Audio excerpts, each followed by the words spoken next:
Hello everyone, I have a package. Let's open that package.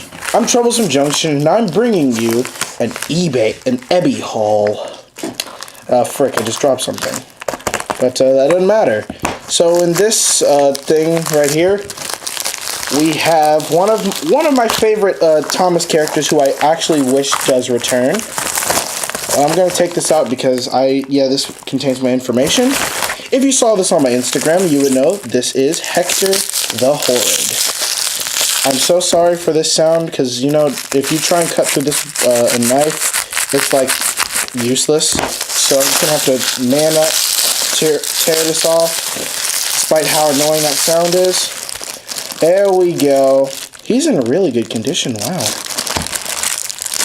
Let me just take this out.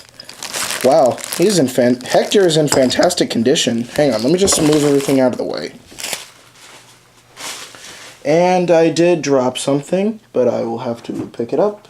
But I do not know what one of the things is. It was the cargo car. And the Brendam cargo. Oh, frick, it's gone. Oh, well. So, yeah. This is Hector the Horrid. I bought him off of eBay for actually pretty good deal for the character he is. I found him for like $17, but plus shipping and all that, it was like maybe $23, $25. So yeah, I wanted to get Hector the Horrid because, well, I really, really love Hector. Hector the Horrid is probably one of my favorite episodes ever from Thomas, along with Escape, Fish, the Season 8 episode, and a few other ones that I can't really think right now. New Crane on the Dock, great one because Big Mickey is nice. So yeah, he's basically, he is what he is. He is a coal truck. And for those of you who don't know what Hector stands for, Heavily Engineered Coal Truck on Rails. Yeah, Hector is an acronym. And plus, the name Hector also translates to bully as well. So that really does fit his character for what he was in the episode in the beginning. He was very, very aggressive. And let me just check the year date on here. Just rotate. 2003. I mean, well, everything has that year date on it. But, oh well. And then right there on the first bogey it says Hector. And it doesn't come with coal, surprisingly. And at the time they had this, hang on, get this triangular type coal, but I can't get it out. There it is.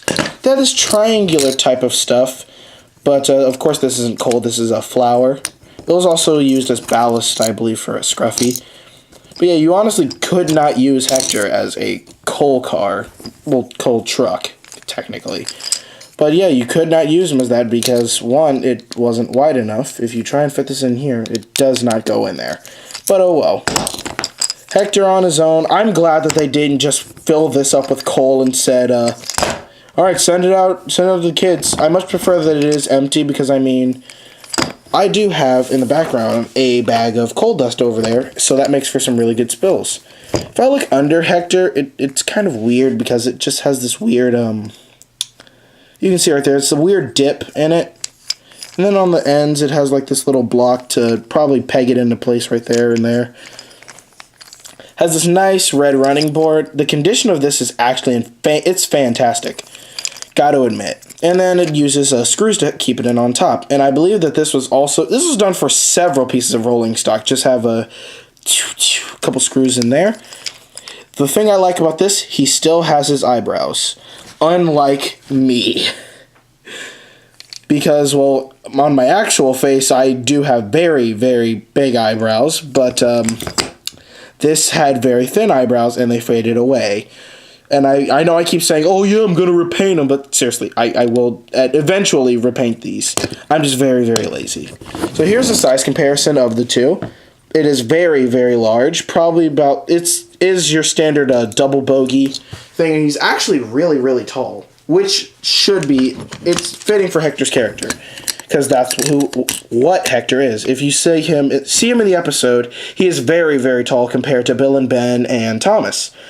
I absolutely love the music when he first comes in and he's biffing and bashing Bill and Ben. In fact, let me just take one hot second real quick to go to my wooden railway shelf, which is very, very small. There we go. I'm gonna Ben. I don't think it caught it, but yeah, I threw this and yeah. So yes, I do have the older style of wooden railway Ben. This was one thing that I did get a very long time ago out of a movie pack. It is dated, I think 2003. So out of the way, me with no eyebrows. So yeah, that's probably, oh, technically Bill and Ben would be one of the twins here, the other one here. But yeah, I mean, it's close enough. I never did find Bill because, well, story time with Troublesome Junction. When it came to Wooden Railway, it was my favorite range, and it still is one of my favorite ranges, along with, like, you know, Erdl, Goldrill, Bandai, etc. But Wooden Railway was always that one range that I always wanted more of. But it was always so expensive and really hard to come by. So the only way I could ever get Wooden Railway was in DVD packs. And this is where one of mine came from. It was Ben, who I think was actually one of my first, along with Gold Thomas and the Chinese Dragon, who I tore up as a kid. And I lost the Gold Thomas. I'm surprised that thing isn't really valuable, the Gold Thomas. It was just sort of like a, oh yeah, here's Gold Thomas, a limited edition, but not really worth anything. And I remember one time especially, when I wanted a Wooden Railway Henry. It was the Learning Curve one, not the early one, but the later one from the 2003 era, and I wanted it so bad. I looked at it on the Target shelves all the time, but I never ever got it. So eventually I am going to get Henry, but probably the older 1994 Henry or whatever, because I think that one looks a lot cooler in my opinion. But that's enough of my ranting. But yeah, Wooden Railway was always something that was hard to come by for me. And it was a shame to see it take second place to Thomas Wood. Because I just recently was like, yo, let me start collecting more Wooden Railway. And if I pan the camera over to my Wooden Railway shelf, you can see that it is small, but still ever so slowly growing. And basically, the only way that I can get Wooden Railway is through eBay. I'm not going to be like go as big as like Turtles and Thomas or Thomas Wooden Railway and just buy literally every single one and have these impressive shelves. I'm only probably going to buy characters who I want. Like characters like Elizabeth or Fiery Flynn, I'm not going to buy. One, I really don't like those characters.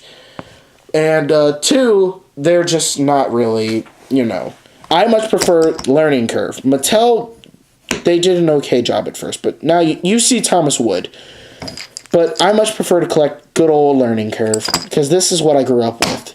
Take along and a bit of Wooden Railway. So that's all for this video. Just a quick mail unboxing of Hector, plus a little bit of story time. If you want me to do an in-depth video, because there's a lot more to the Wooden Railway story, if you want to see that, put a comment down below. And I will do that, but I'm pretty sure like half my viewers don't even watch the end of the video. But if you did watch to the end of the video, well, you're a great person. So that's all I got to say for this video, and I'll see you guys on the flip side.